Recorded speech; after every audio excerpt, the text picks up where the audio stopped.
The sound of the commotion had reached its peak, and the silence in his head was stubbornly insisting as if he did not hear anything.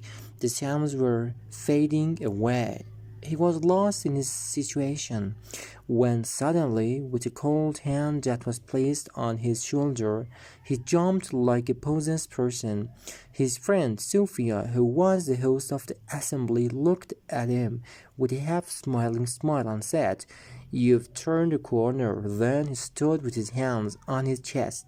"Jim, please stop those ridiculous faces. I'm going to sleep. We're with the kids one night. Dance and be happy." Someone called him from the end of the hall. He shrugged his shoulders and went towards the sound. He took a deep breath and took a pack of cigarettes and put a thread on the corner of his lips. Robert Yu said, "You have time to give us a heads up." Jim, who was already showing his tiredness, got up with a little delay and went out to the area. He stared at the dance of lights from a distance. From the other side of the area, two girls who looked familiar passed by him, laughing, and said sarcastically, "Why did you come alone, Jim?" He couldn't stand it anymore. The story of his separation had made him feel like a finger. The sound of the phone ringing ripped the curtains of imagination, and he nervously answered that it was his cousin who had come to Jim's house. Jim told him that he would wait for us for a few minutes. Jim had to leave there, got into the car, started it, took out the cigarette as hard as he could, and put it on his lips. Put his hand in his pocket. The problem was doubled, because he forgot the lighter, crumpled the cigarette, and continued to drive. He had played music, but memories were always in his mind. The music had reached its peak, and the images become more vivid than before, when one of the tires of the car hit a stone and burst with a loud noise. The car had hit the table, and the smoke was rising from the hood. The wipers played with the rhythm of the music, as if nothing had happened. He forcefully found his mobile phone and dialed his emergency number. The operator answered. Considering the situation and the crowd, they said it would take an hour to reach them. It was terribly cold. Jim put the phone in his pocket, took the switch, and got out of the car limping to reach someone. The tall pine trees next to the electricity poles that emit white light. Nothing else could be seen except the mountains and the valley. He continued his way until he reached a small shop in the middle of the darkness. A yellow lamp was hanging in front of it. Patrick was engaged in unequal battle. He went to the back area. The third, an old leather car set next to the tin pit, showed that someone was there. He went next to the tin pit, put his hands on the flame. His fingers were trembling. A few minutes later, an old man came by with his hat pulled down to the tip of his nose. He asked, "What do you want?" Jim said that he had an accident. The old man leaned on the chair and threw two potatoes into the tin pot. "It's the weekend and you want to cause trouble?" Jim didn't react. The old man got up after seeing his shaking hands, muttered something under his breath, went back inside the stall, and came to him with a plastic cup of tea and an old blanket. Jim told the old man that the baby was a boy. Or the old man's daughter said it was a boy. What did he say? The old man said, "Yes, he was martyred." "You said that you had an accident." Jim said, "I called the car help, but it will take an hour to arrive." The old man shook his head. "This world is not loyal to anyone." Then he got up and went behind the counter. The smell of potatoes, which seemed to be burning, rose from the trunk. "Uncle, Bring your potatoes. There was no news. He dropped the blanket from his shoulder, stood up and pulled out the potatoes, but suddenly something caught his attention. The door of the stall was half open and the advertisement of the old man was posted on the stall. He remained dumbfounded until the flames burned the piece of wood and he came to his senses with the burning of his fingertip.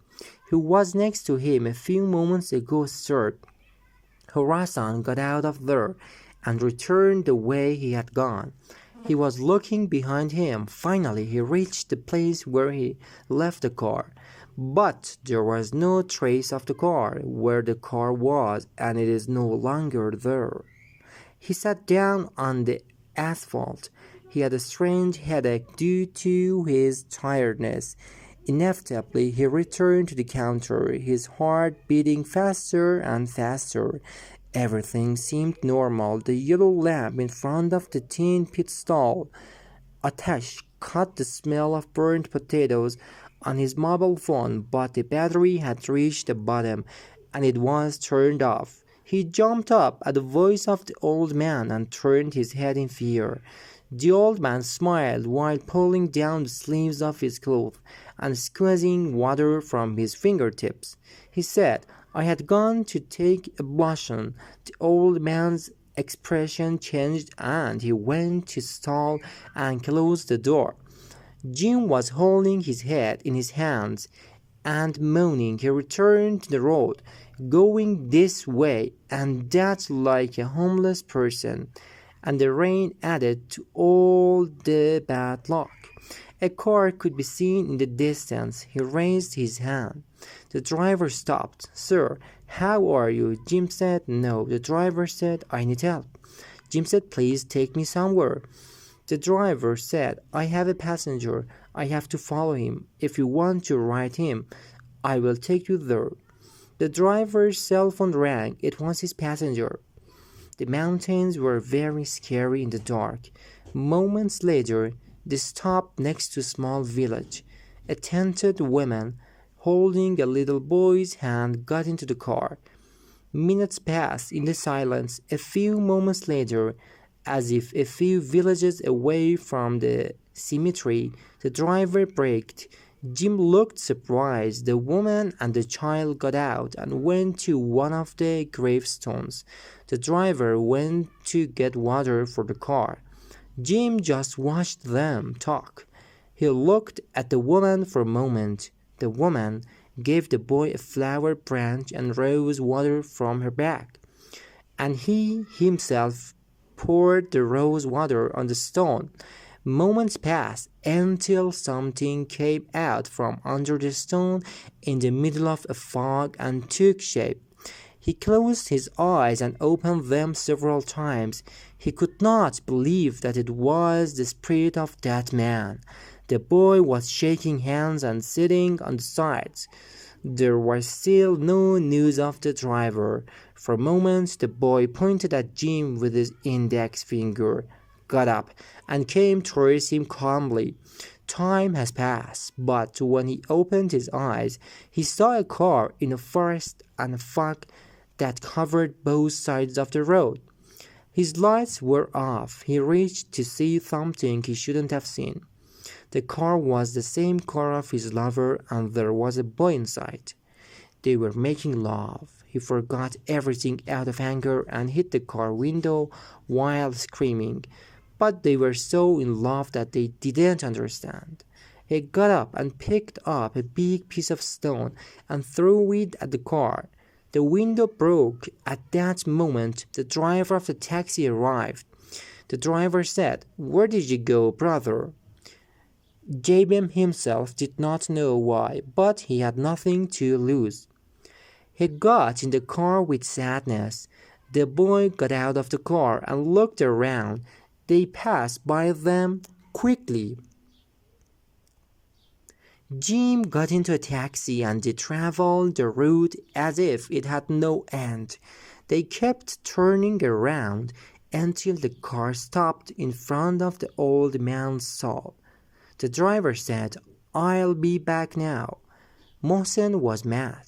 The driver said to the old man, "Hello, sir, don't be tired." Jim was busy gathering his mind for the puzzle of events. The driver was the monster that the old man said was my son. He was drowning in these thoughts when the emergency call came, even though he passed by him quickly. But it was as if there was an invisible wall, and he could see inside the car. He could see himself bleeding on the bed. And the car drove away. You can hear voices in his ears. The doctor is not breathing. His eyes are getting darker and darker. The doctor is useless. He was not alive. The old man